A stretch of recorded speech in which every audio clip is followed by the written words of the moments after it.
and getting to know the people on the team is great, and competing, the competitive aspect is amazing. For schools such as North Hollywood High School, the competition must be fierce. The team has set a record in winning 18 times out of the 20 they have participated.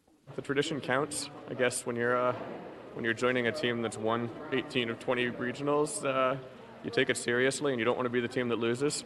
We're all passionate about science, and we try to share it among all the people who are in Science Bowl. And when we practice really hard. We try to write difficult questions for each other and challenge each other. I love it personally.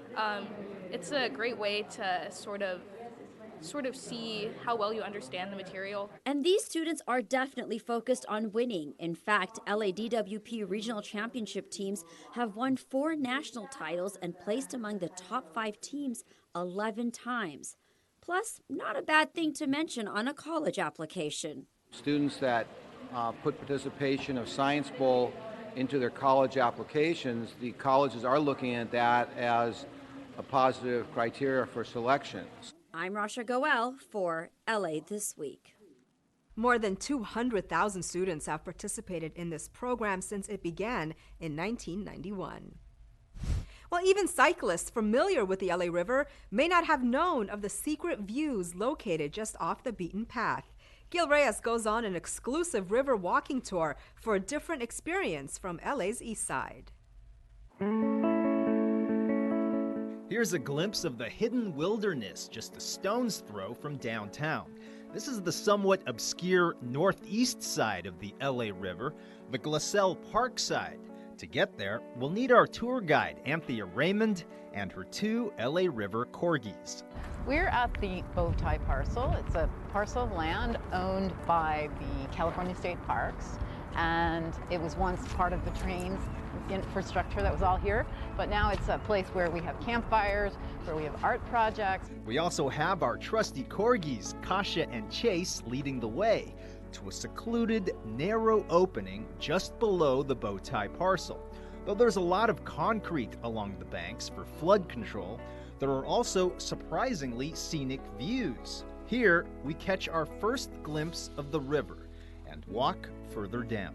We're in the Glendale Narrows, left bank, Glassell Park side. In the summer, you'd look out and see kayaks. This is part of the kayaking section of the river. It's also the part of the river where underneath is cobblestones rather than concrete. So you get tons of natural stuff here, like trees, wildlife, birds, sometimes the coyotes and other animals as well, like these guys too, down here in the riverbed. You know, it's a special place. It's a cooler place.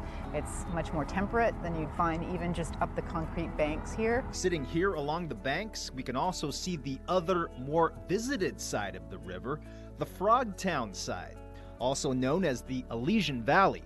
Its popular bike path lures most of the river's visitors. We're of course looking across the river at the bike path right now, but the bike path has been a great way to introduce people to the LA River. People kind of come through here and get their first taste of the river and what it's like sometimes. And you mentioned the Spoke Bicycle Cafe that's now able to be supported by all the traffic along the bike path. People biking in and enjoying some of the parks as well. From our side, we can also see the train pass by and how it contrasts with the views of the 2 freeway, the river, and all the vegetation surrounding it.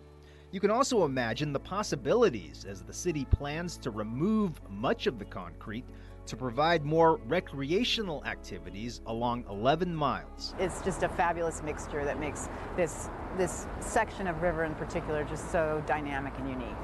And we are in the city of Los Angeles, even though sometimes you lose yourself in the nature and think you may be somewhere else. Well, you can't help but be reminded occasionally here, and it's fun to sort of meditate on that balance, you know, nature and not so nature. So that's the short version of Anthea's 2-hour walking tour. All that's left is to thank her and thank the LA River corgis with some treats. And maybe take a photo while I'm here. As picturesque as these images may be, you can't really appreciate this place until you're actually here. The sights, the sounds, the smells, the total atmosphere of this place, the LA River.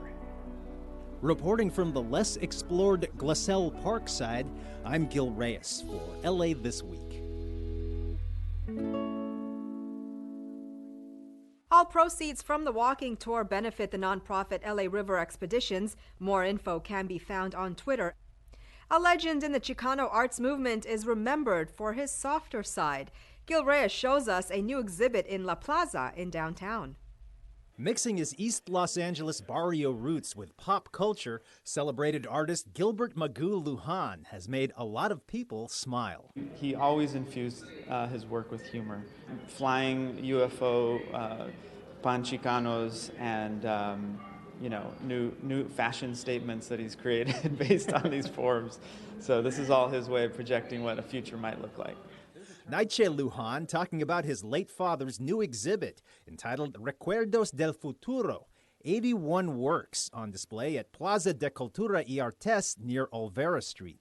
These are paintings, drawings, and sculptures depicting Magulandia. That's Magoo Lujan's satirical take on the future, based on Chicano heritage and growing up in L.A. He comes from the barrio and uses what he calls the rascuacha sensibility. Rascuacha meaning using whatever is on hand. So you'll see his sculptures made out of sticks, out of cardboard. Using items found in his home and in his backyard to create the art. Lujan was also founder of the group Los Four, the pioneering artist collective that helped bring Chicano art to the mainstream in the 70s and 80s. He passed away in 2011, but his son says he would have been thrilled that future generations are appreciating his work. Oh, he would have been over the moon. I mean, they really did an amazing job. La Plaza has been a great partner. And these artworks are on display at La Plaza de Cultura y Artes through June 25th. In downtown Los Angeles, I'm Gil Reyes for LA This Week. There's also a mini theater featuring a short film on Lujan. The theater seats are from a lowrider car. Lujan loved lowriders. Well, 10 years ago, Councilman Jose Huizar launched an initiative aimed at revitalizing the historic Broadway corridor. And today, as Angelinos come out to enjoy this one night, it's a vision that he says has been successful in bringing back people and investment to the area. Rasha Goel has more. 10 blocks of live entertainment, art, food, and much more.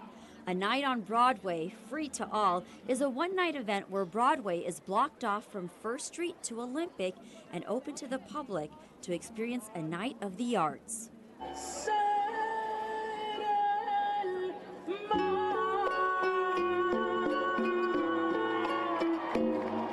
We don't have enough events like this in Los Angeles, and there's such diversity. You'll see all the different types of people here, and everyone's really having a good time. This year marks the final anniversary of Councilman Jose Huizar's vision to bring back the theaters and historic buildings on this corridor. It's all about recognizing the theaters that were once so prominent in Los Angeles. We have 12 historic theaters on this corridor, and we're looking to bring them back to life. Now we have 6 open, and they have programming year-round. And tonight, Night on Broadway is about inviting people back to Broadway for them to see what's here. Last year, I came for the very first time, and I came to one of the theaters, and I was astonished and amazed by all the sculptures and how everything was so original. The family-friendly night has something for everyone.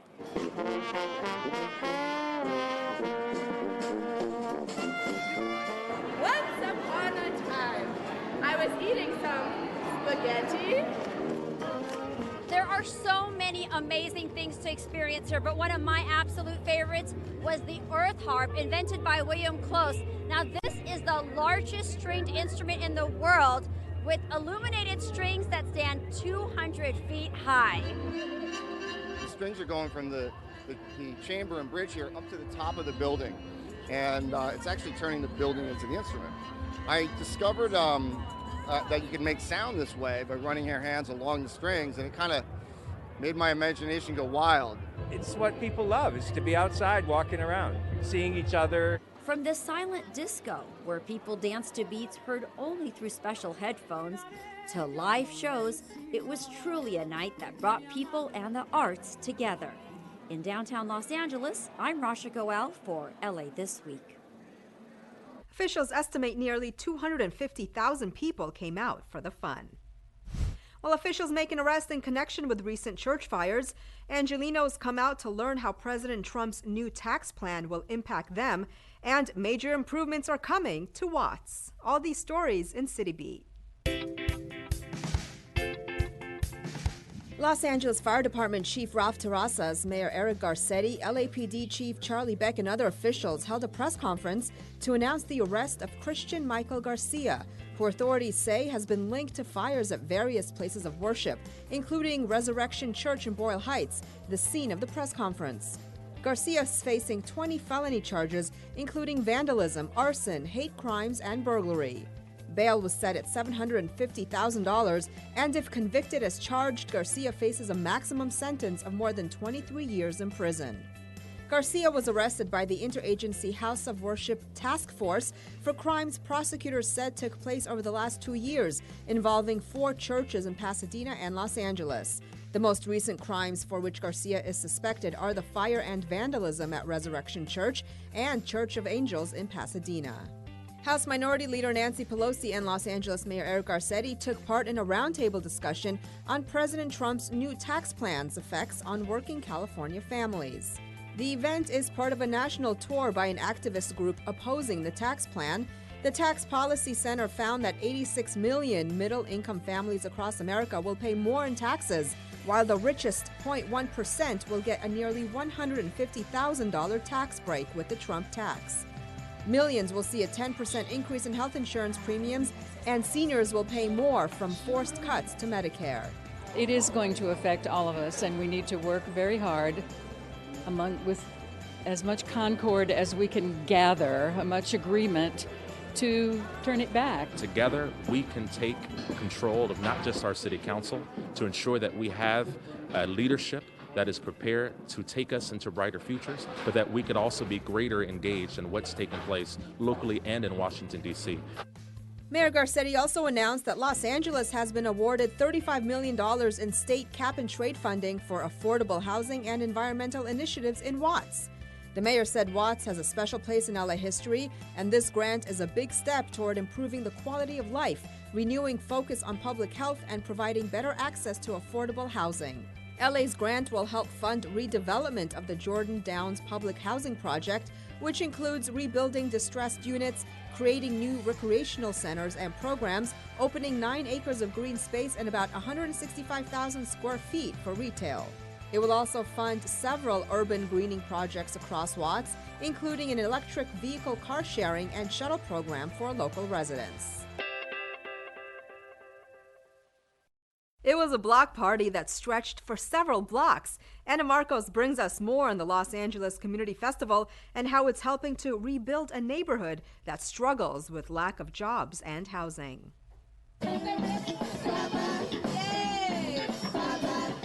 A little music and a little dancing never hurt anybody. The 3rd annual Los Angeles Community Festival kicked off in South LA, taking up 3 blocks along Avalon Boulevard.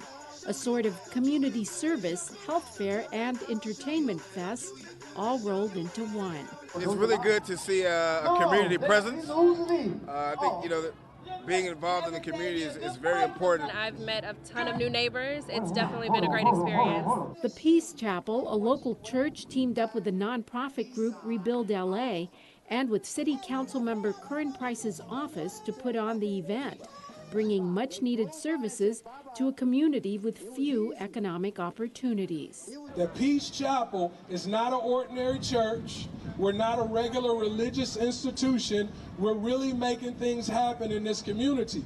We're providing housing and supportive services. We're also providing jobs. We use entertainment or whatever way we have to use to bring the community out so that they can meet the people that are making decisions in their community. A place where people want to live, want to work, want to play, and want to pray. That's the community we want to live in, isn't it? Yes. Wait a minute, that's barbecue smoke. And yes, barbecue there was, along with a bounce house for the kids and lots of other fun stuff. By the end of the day, you not only had fun, but maybe got a dental checkup, made a few friends, and got a referral for a job or housing. Now that's some festival. I'm Anna Marcos for LA This Week. Organizers also marked the soft launch of their new community and work source center nearby. Well, it's the Year of the Dog, and you're invited to the celebration. Enjoy a walk on a new path at the Silver Lake Reservoir and voice your opinion on improvements at Elysian Park. All this in this week's Things to Do. Join the Port of Los Angeles for the 4th annual Lunar New Year Festival on the LA Waterfront, held indoors at Crafted at the Port of LA. 2018 is the Year of the Dog. This free community event features a petting zoo, traditional dancers, taiko drummers, lion dancers, face painting, arts and crafts, calligraphy and brush artistry, and a surprise grand finale. It all takes place Saturday, February 10th from 3 to 7 p.m. at Crafted at the Port of LA. Take a walk on the newly opened South Dam Path at Silver Lake Reservoir. The path has been closed to the public for years, but now the Los Angeles Department of Water and Power is set to open this pedestrian access, which will provide greater access to the facility, enhance the pedestrian experience at the complex, and allow parkgoers to have closer access to the water, which is something the community has desired for quite a while. Council District 13 and LADWP will host a community celebration and grand opening for the pedestrian access on February 10th at the South Dam Path. Do you live near Elysian Park and have ideas on how the park can be improved? Well, let your voice be heard at a community meeting hosted by the City Department of Rec and Parks. The meeting will give you a chance to provide input on proposed park improvement projects. It takes place Saturday, February 10th at 10 a.m. at Grace E. Simmons Lodge, located at 1025 Elysian Park Drive. And that's a look at some things to do. Well, that's going to do it for this edition. I'm Yana Kane from all of us here at LA This Week. Thanks for joining us. A reminder that you can catch us online at lacityview.org. You can also follow and like us on Facebook. We'll see you back here next week for more of LA This Week.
What if a disaster strikes without warning?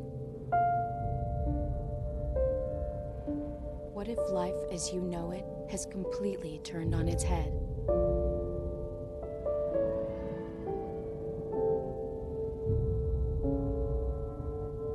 What if everything familiar becomes anything but?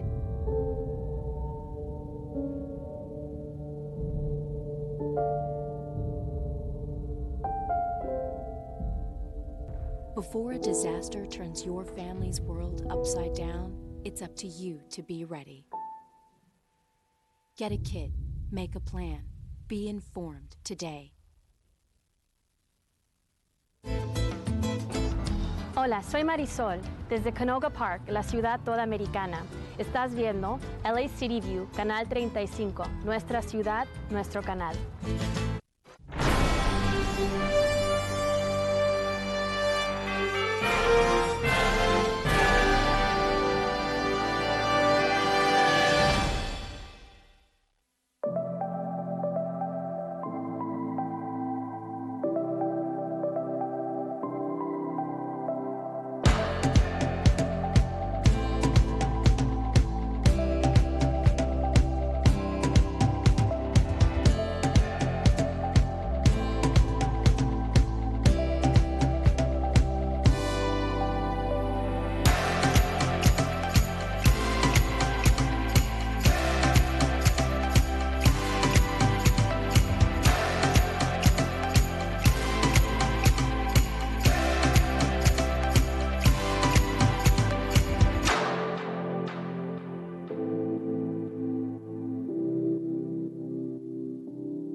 Today is Friday, February 9th. And Madam Clerk, can we go ahead and please call the roll? Bloomingfield, Bonin, Buscaino, Cedillo, Englander, Harris Dawson, Weezer, Koretz, Krikorian, Martinez, O'Farrell, Price, Rodriguez, Rue, Wesson, 11 members present and a quorum, Mr. President. Great, thank you very much. First order of business, please. Commendatory resolutions for approval. Okay, Mr. Blumenfield moves, Mr. Bonin seconds. Next items, please. Approval of the minutes. Mr. Cedillo moves, Mr. Huizar seconds. The next item, please. Mr. President, there are requests to refer item 2 back to the Public Works Gang Reduction Committee for further consideration, and also to refer item 12 back to the Trade, Travel, and Tourism Committee. There is also a request to receive and file item 1C and F, in as much as the properties are single-family dwellings and are exempt from lien processing. Receive and file 1I due to bankruptcy, as reported by the Department of Building and Safety. Continue 1H and A to March 30th, 2018.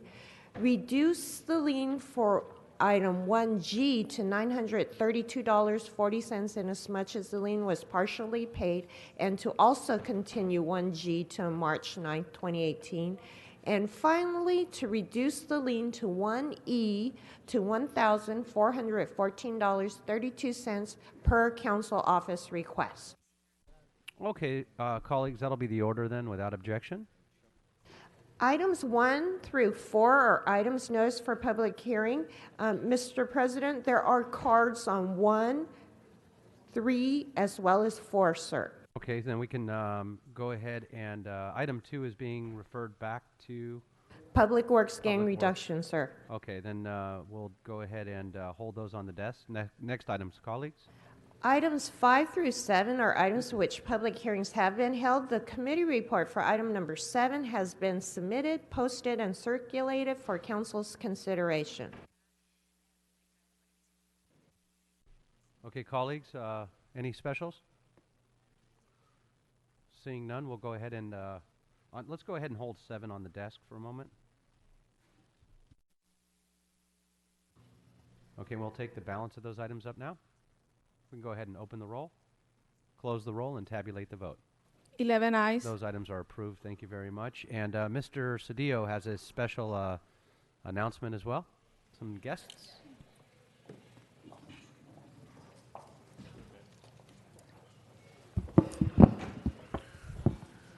Mr. President, yesterday we were overwhelmed and impressed with a extraordinary act of love. As you know, our nation stands in crisis. The challenges coming out of Washington are in complete contrast to the close to 90% of the American people who want problems like DACA resolved, who believe that we should have comprehensive immigration reform that addresses the critical needs both of our nation and of all nations who send people who want to come to our great country. Yesterday, we saw 17 families come north from Nayarit to see family members they had not seen in perhaps 20 to 30 years. It was, yes, it was an extremely emotional moment. This had gone on for years, efforts through both administrations to work for humanitarian visas, 2-week terms, which will allow these families to see their family members. Many who left as young adults are now established parents and grandparents, and they were able to see their loved ones. It was an extraordinarily emotional moment for anybody who witnessed it. And that delegation that was led by the leadership of the state legislature in Mexico with our ICE, our federal government, our federal Homeland Security. And so it was led by them, and they are here represented today. It's a bipartisan or a multi-partisan event, and so I want to acknowledge this delegation for their incredible leadership. It shows that there's no border or a wall that can stop the love of a family.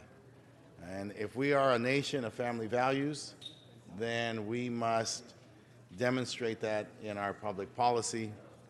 That should be manifested by a public policy that brings DACA now to the floors of the Congress and the Senate to be voted on, and moves us towards a comprehensive immigration reform for the other 11 million families that also yearn to see their loved ones. With that, colleagues, let me introduce Luz Mirena Lopez Enriquez, por favor.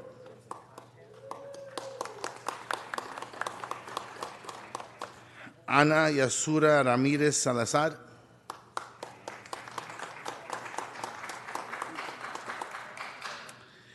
Ismael Dunal Ventura.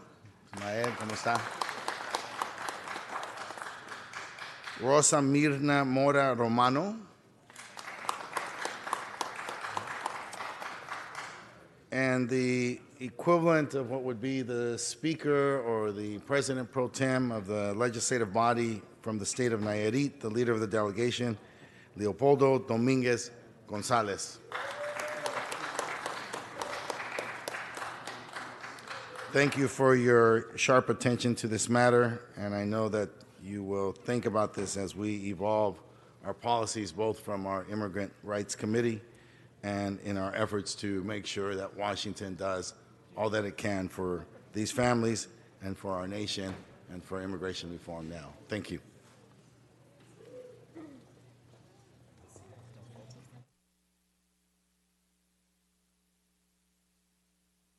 All right, thank you. Let's give them another round of applause. Thank you, Mr. Cedillo, for bringing them in as well.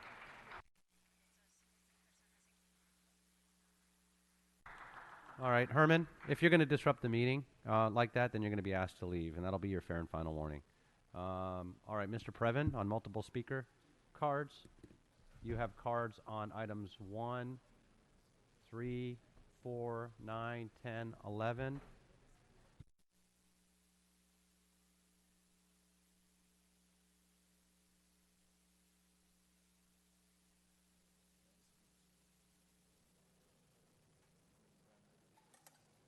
Oh, you know what? Actually, we're going to go ahead and, while you're making your way up, Mr. Previn, items 8 through 11, we're going to go ahead and open the roll on those items. Mr. President, for consideration, correct? Correct. Close the roll and tabulate the vote. 11 ayes. Okay, we'll go ahead and vote on those items now. Mr. President, there are cards on items 8 through 11. Okay, then we'll hold those on the desk for cards. Okay, Mr. Previn. Yeah, it's Eric Previn from CD2. Thank you and good morning. Your typical item about liens on properties is fairly robust. In CD7, that's Monica Rodriguez's district, where they're going to be getting electric MMX bikes, thanks to you, sir. 4 years of advocating to get stealthy off-road motorcycles that Chief Beck has been cautioned by the wife about not falling off of. But nonetheless, we're getting more. And Koretz was hoping we could grow large in that area and get many, many, many, because they can be used at the behest of council members to roam around in the area looking for equestrian problems. It's equestrian problems that we're after. And obviously encampments, which is breathtaking, because the 50% off that's being used is really money that has been set aside by the AQMD, where Sheila Kuehl rides on the big horse. And it's for making our society cleaner and better. And I don't know, maybe that's a good justification. We're all very much looking forward to the PowerPoint. I know Koretz and I are. And once again, Koretz rode his bike to San Francisco and should be applauded for that at some point. As we move forward to the Caltrans item number 10, where we would like, thanks to Bonin, I believe, it's in his area, I think. The Marina Freeway is Route 90. What they want to do is close it down for a small road race, 10K. I beg your pardon? I mean, that is a big deal. Isn't there some 10K we can find that does not involve closing down a public roadway? It's in April, so maybe there's time. Maybe it has to be there. This is a spot where there's a giant project. I don't know. This does seem a little bit... And Caltrans, by the way, kudos to Caltrans, who are the property owners in the area adjacent to the 405, where the misleading reports emerged about the origin of the Skirball fire. So I would just ask if that's really a good idea. And Beaches and Harbors, the group down at the county who oversee that area, have done a very, very good job of getting money back from the promoter of the Malibu Triathlon, who had been canoodling with Herbalife. And kudos to Mr. Viragosa if he's still running for that office subsequent to being a Herbalife guy. I don't know if that's helpful or not. I think it's problematic. And then on item number, I think you said 7, you did a very nice amendment, and I would like to applaud the CLA's Mr. President, office. Public comment has already been held on item 7. No, you circulated the amending motion, as you know, and it is regarding the drop. There was a report, not an amending motion. Right, it was a report, but you circulated it, so the public hadn't seen it, so I appreciate your interest in city government, but it is relevant. The Times has been writing about this. Mr. President, the public hearing was held on this item. Well, I'll ask Jack Dolan to bring it up later, because he wrote a great article that pointed out, and I think Englander is stepping forward at the 5 or 6 fraud investigation pieces that are going to be, I think 1 is being pursued, 4 have been thrown back, and look, let's be clear. Fighting about claims and workers' comp claims is something that the public cares deeply about. And we'll go into my general public comment now, sir. Is it time for general public comment? I don't want to. Fair enough. So the general public comment is as follows. The County of Los Angeles is about a 30 billion plus operation. This is only an 8-9 billion operation. We're getting up to 10. But it's important the way these organizations address their liabilities and their concerns, both in bicycles, where there have been some misleading reports from the LA Times, really misleading, which I'll get into later, but across the spectrum.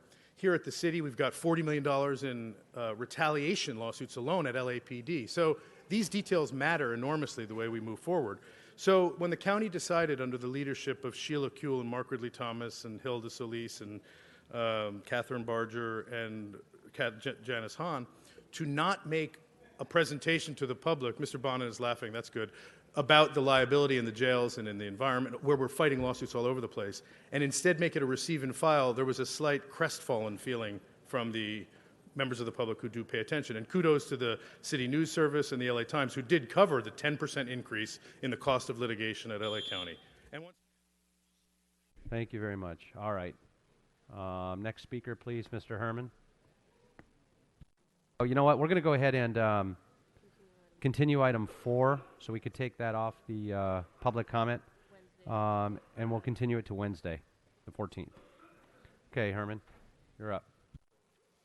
So as you heard, we have liens in Los Angeles still, and the problem with liens is that there's no certified mailing to the person who's responsible to see whether or not this lien is accurate or indeficient. See, the city of Los Angeles is running like an indeficient company because when it's running out of money, it puts a lien on your property.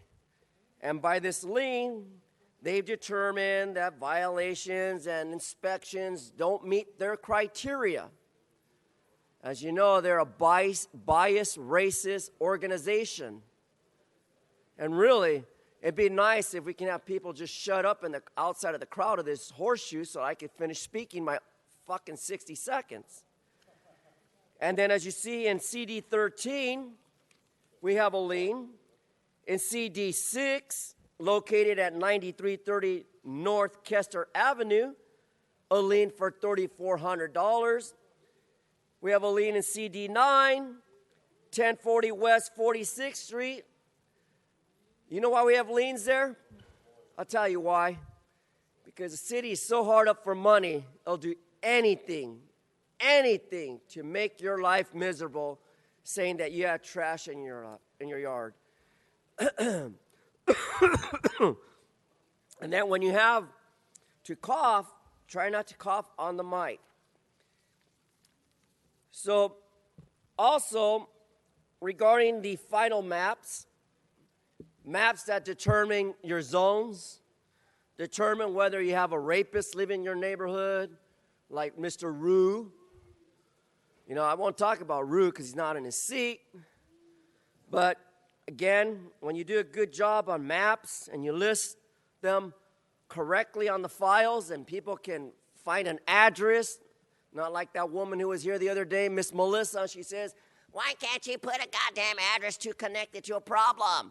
Department of Building Safety don't want to fucking listen to us." So now my public comment. This morning, for the record, in my hand I have a doctor's note because I had been thrown out of a public meeting because I had a cough, which I still do. It's flu season, we all have colds, but this racist, fat, fucking Jew named Paul Koretz Okay, you know what? decides That's not general public comment. Attacking the council members like that isn't. So stick it to the purview of this council. Okay, you're done. Your time's done. No, you're disrupting the meeting. And you're yelling. You're disrupting the meeting. You want to continue to disrupt the meeting? You're continuing to disrupt the meeting. Okay, sergeants, please escort him out. Please escort him out of the meeting. He's continuing to disrupt this meeting. He's screaming, yelling, derogatory remarks, hateful speech. Please escort him out. Please escort him out immediately. Thank you.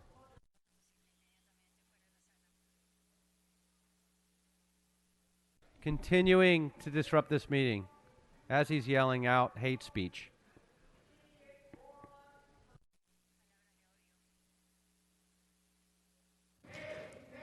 And Mr. President, for the record, in case the cameras can't catch it, Mr. Herman is continuing to shout and disrupt the meeting as he's being escorted out.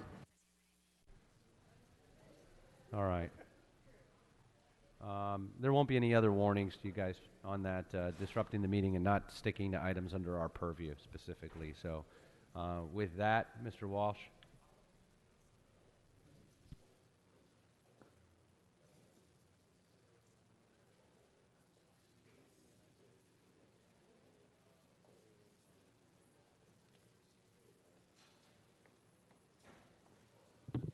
John Walsh, blogging at HollywoodHighlands.org, or J. Walsh Confidential, tweeting at Hollywood Dems. I'm not afraid of being raped by Mr. Rue because I've got a corkscrew up my ass. But as you know, Mr. Rue is about to resign. I always see Asians as victims, but he's striking a blow for rapists. Mr. Rue won't be here at the meeting. I would expect Mr. Rue, we're not going to see much about concerning him for a long, long time. And we're going to have another election and see if we can find somebody. Hey, let's elect somebody who doesn't have a pecker, somebody that has a vagina, okay? And then we'll know that what's happening here, which is there's no one is going to do it. And I mean, can you believe it? Mr. Rue shot a load and he hit her. He hit this woman in the face, and then he turned Mr. her over. President, that is not within the subject matter. Okay. Wait a second. You're kicking him out, aren't you? HollywoodHighlands.org. This has nothing to do with Mr. Rue. Scumbag. Okay, you know what? You're again, Mr. Walsh, not staying on topic. So, okay, your time's up. All right, Spindler, come on up.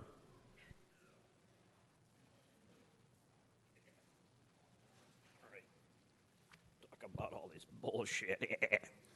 Okay, so go ahead. Yes. So as we see, we're only being given just a few seconds to speak today.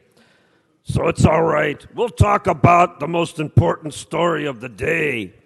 In 2002, the rape arrest of David Rue. Okay, you know what? That's right. Go ahead and your time is up. Sorry, you're not on any topic under the agenda. You weren't on anything under our purview. Yeah, you're disrupting the meeting. Okay, sergeants, please escort him out for disrupting the meeting. Please go ahead and escort him out. Thank you, Mr. Spindler. Mr. Spindler, you're continuing to disrupt this meeting.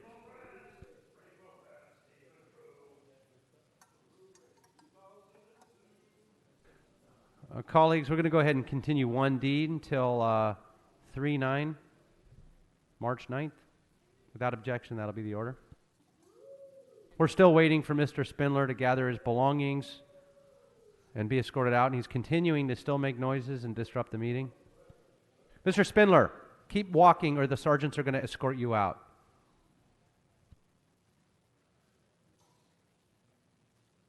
Julius, come on up.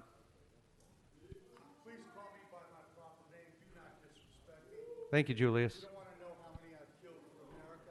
I expect to be treated with respect. Oh, man. Okay, first of all, you should have protected Nicole. You knew O.J. was going to kill her. Everybody did. You should have gave her 24/7. This is his 1 minute for general public comment, and then we'll go in his multiple speaker cards. Why are you interrupting? Why are you interrupting my time? You should have protected Nicole. Everybody knew, especially the cops, that O.J., was going to murder her. You should have gave her 24/7 security. You know that. I guess you wanted her dead because she went back. She had black and she went back. You're going to be whoever was responsible for that is going to jail. That's guaranteed. The Dow went down 1,000 points. Okay, that's not under our purview, sir. So I've Of already course it warned everybody. is. You run the city of L.A., you run the police, of course it's your fucking purview, Okay. bitch. Okay. Thank you for disrupting this meeting. Oh, now you're disrupting this meeting. You're continuing to. Do you have anything else? All right. Did you want to have your multiple speaker cards as well? Can you think you can stick to the topics?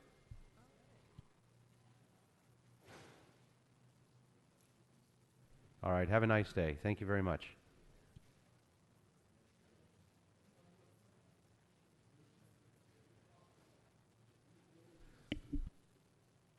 Christian Torres.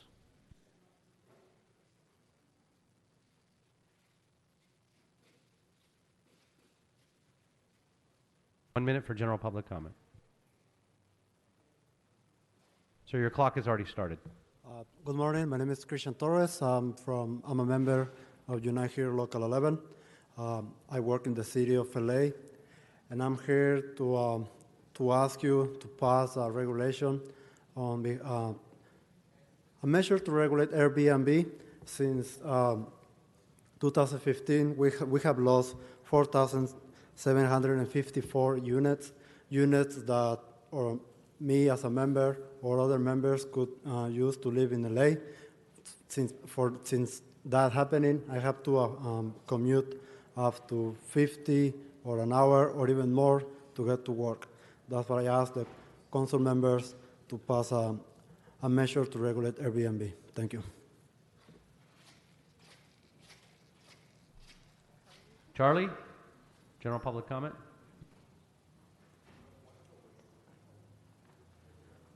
Good morning, council members. My name is Charlie Carno, and I'm a research analyst for Unite Here Local 11. We're here. We were happy to hear that we understand that the ordinance to regulate home sharing will be heard in about. I think that the timeline was go to CPC and then come back with a little bit over 5 weeks. We just want to urge the council to move as fast as possible. As Christian said, we've lost over 4,000 units since the discussion of the ordinance since we've been discussing this issue since 2015. We lose about 5 units a day. So we urge the council to move as fast as possible, and thank you for your attention to this issue.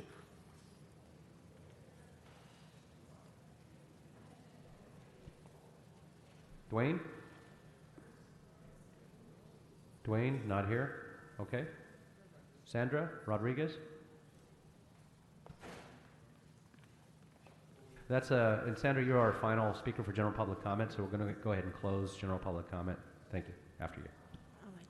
Good morning. My name is Sandra Rodriguez. I am a member of Local 11. I live around USC and work in the city as well. Affordable housing and rents are becoming very scarce in the city. Most of us that work here cannot afford to live here, so I'm urging this council to pass a city ordinance regulating Airbnb as soon as possible. Thank you for your time. Great. Thank you very much. Okay, on item 7, we held that on the desk. What we're going to go ahead and do is there's a amendment to item 7, and it's going to be that from the chair of the committee, from Councilmember Koretz, to go ahead and move that item, except for the fact that there's a report that just came in attached to that item that was requested by the committee. That report will be sent back to committee to be heard, except the item today will be approved.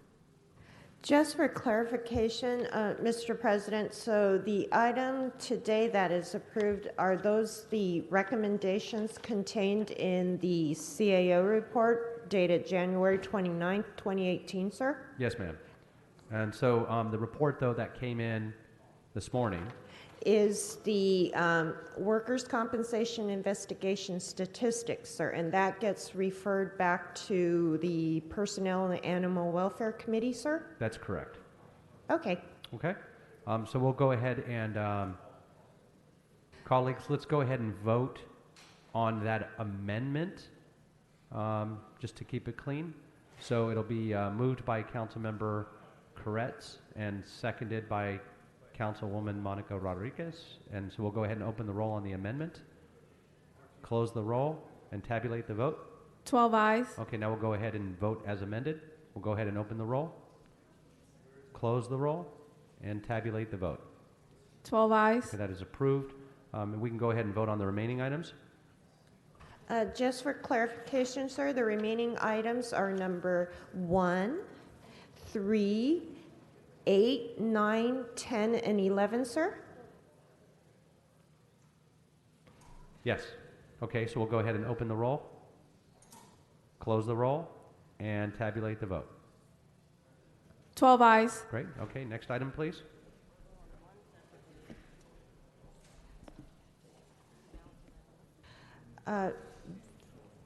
Council has motions for posting and referral, sir? Okay, those will be posted and referred. We also have a request to move item 10 forthwith, so that'll be the order without objection. Okay. Colleagues, do we have announcements? Any announcements? Mr. Huizar. President and colleagues, it's with bittersweet emotions that I announce that today is my legislative deputy's last day in Council District 14. Diana Yeroyan is moving on to be a policy legislative analyst at the Chamber of Commerce. Diana has been with my office for 5.5 years. She started as a planning intern when she was studying in school. We gave her a shot in the office.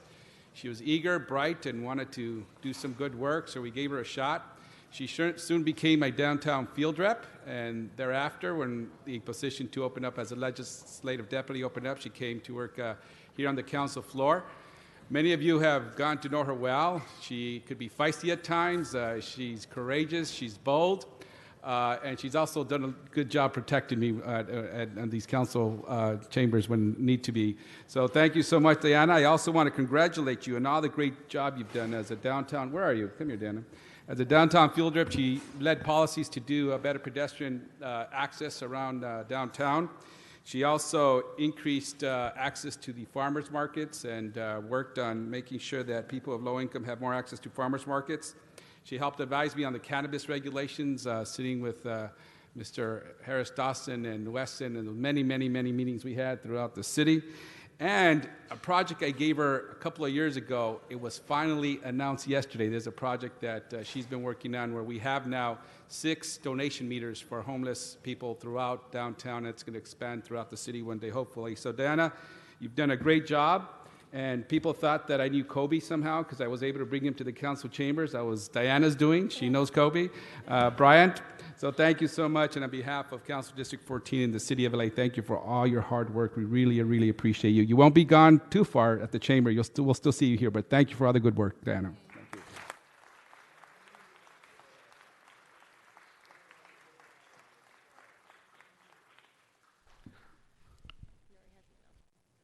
Okay, Ms. Martinez, did you have an announcement? Yeah, I just have a quick announcement. Congratulations, Diana. Wishing you all the best. Members and city family, I just want to remind everyone that today is the last day for our toiletry drive to help survivors of human trafficking.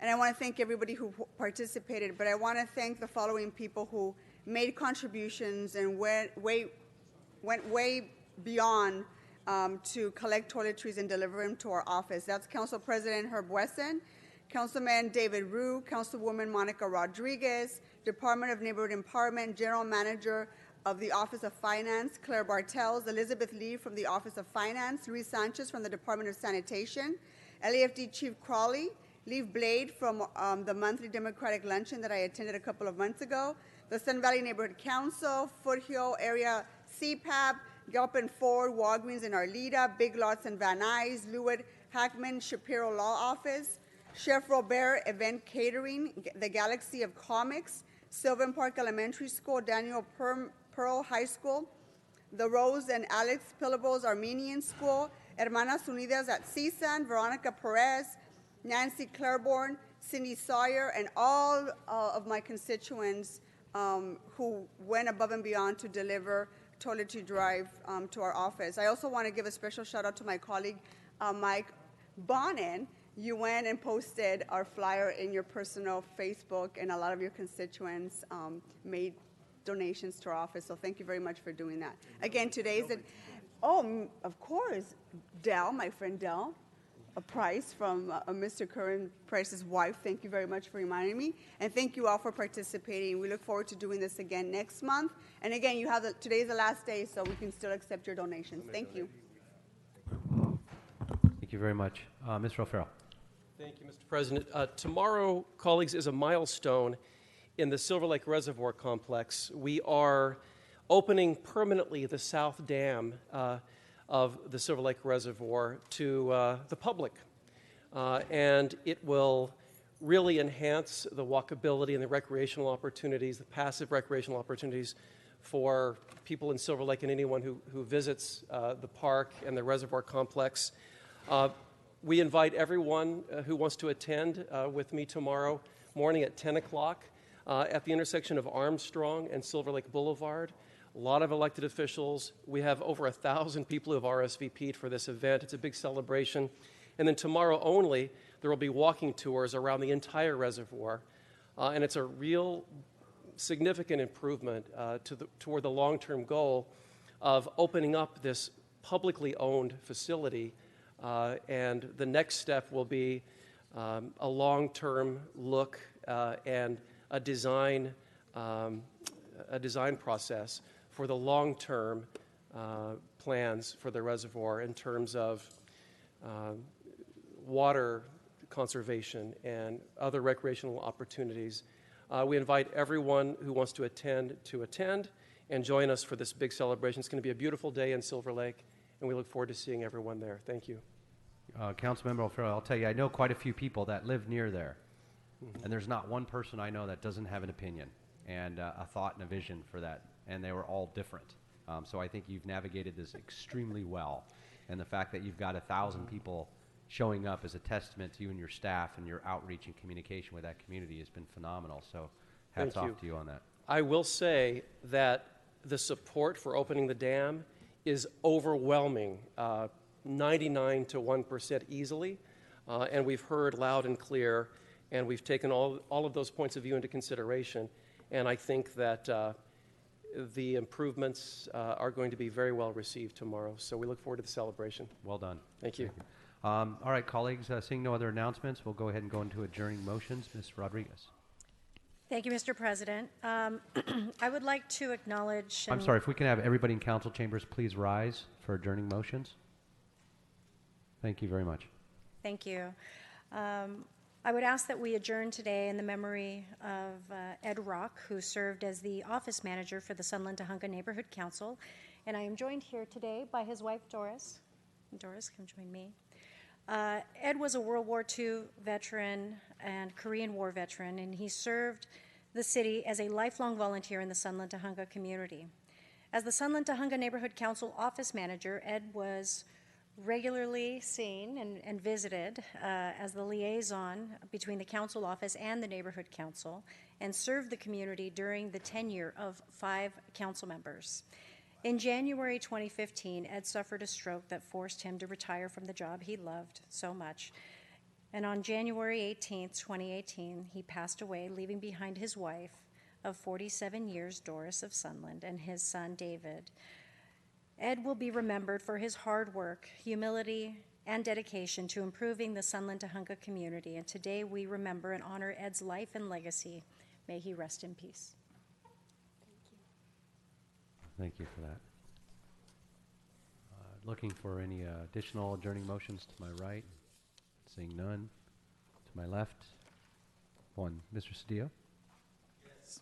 Members, with a heavy heart, I ask that we close in the memory of Antonio Perez, born September 10th, 1952 in El Paso, Texas. And like many Mexican Americans, his family made the trek from El Paso to Los Angeles in the early 50s. He was raised in the Ramona Gardens housing projects, and he passed away January 30th, 2018. But between that time of September 10th to January 30th, 2018, he lived a very rich and robust life. You could say he was a veteran, but a veteran of social justice. He was a man who was involved in all the critical struggles of the Mexican-American community in the 70s and the 80s and the 90s, and into this century. He was a person who was skilled in printing, and for many of the major marches that you would see that have decorated the history of this great city, he was the person behind the printing press that made all those posters and made all those handbills. He was a really kind and generous human being. In the 70s, he was part of an organization that was called CASA, Center for Autonomous Social Action, and he and other young people like Maria Elena Durazo and Antonio Villaraigosa and myself and others believed that immigrants at that time, quite controversially, believed that immigrants should be treated with dignity and respect, and he was part of that movement. He continued to be a leader in our community and then a mentor for many young leaders, making sure that they knew that their struggles today were part of a continuous journey and fight for dignity and respect for all Mexicans and Mexican Americans living on this side of the border. He was a father, a good husband, a really generous man, a man who enjoyed the culture, a leader in the Pasadena community. He scheduled and set up many of their Cinco de Mayo events and brought the major bands to that area, and loved music and Latin jazz and salsa. As a tribute, I take it as an honor. He knew his time was coming. He passed from cancer, but he wanted to hang around to come to the Latin Jazz Festival that we have on the east side. And he said that was one of his goals. And it's amazing that he did that. He wanted to meet Joe Bataan, the great Latin jazz musician who came out from New York and is a part of a staple of our program. Unfortunately, that day he became ill and had to go home, but Joe sent him a video and a CD, and he was very proud of that. As I said, he leaves a wife, Roberta, his two daughters, Andrea and Alessandra, both of them members of our great Los Angeles Police Department, granddaughters Elisa and Amaya, a great-grandson, Stacy Antonio, and thousands of people whose life he touched and affected, who appreciated his incredible humility and who will miss him dearly. I thank you. Thank you. Yes. Thank you so much, Mr. Chair. Colleagues and guests of the City Council, today I ask that we adjourn in the memory of Mr. Leon Indugo Chancellor. Mr. Chancellor came to California after being raised in Shreveport, Louisiana, attended Locke High School, where he was a student of Mr. Reggie Andrews that we honored earlier or last year. Became a very well-known drummer. He has stories about getting put out of class because he'd tap on his desk, and they put him out in the hallway and he'd tap on the lockers. Until Mr. Andrews and the Locke High School music program got a hold of him and was able to develop his gifts. As a student musician, Mr. Cedillo, Mr. Chancellor played with Willie Bobo and so many others, and went on to California State University at Dominguez Hills and got a degree in music education. Became a studio musician and is known the world over. Even though we don't know his face, I would bet every person in this room and hundreds of millions of people around the world know that little drum beat that comes in right before the song Billie Jean by Michael Jackson. That is Indugo's drum track. He became famous among drummers for having discipline, for being able to do what drummers call stay in the pocket. So play the drum beat and hold it throughout a song without your volume fluctuating in any kind of way. He went on to write several songs, perform with many folks, became a professor of jazz music at USC, and then later taught at Stanford University. We lost him at the age of 65 to prostate cancer just a few weeks ago, and so it's a great loss to our community and a great loss to the music world all around. Peace. Mr. Price. As well.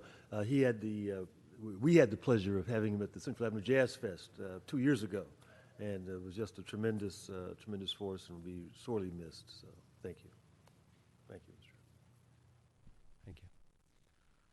All right. Seeing no other adjourning motions, that concludes this meeting. Everybody be safe. We are adjourned.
People say they love the job. I really love my job. I've been with Princess Cruises almost 30 years.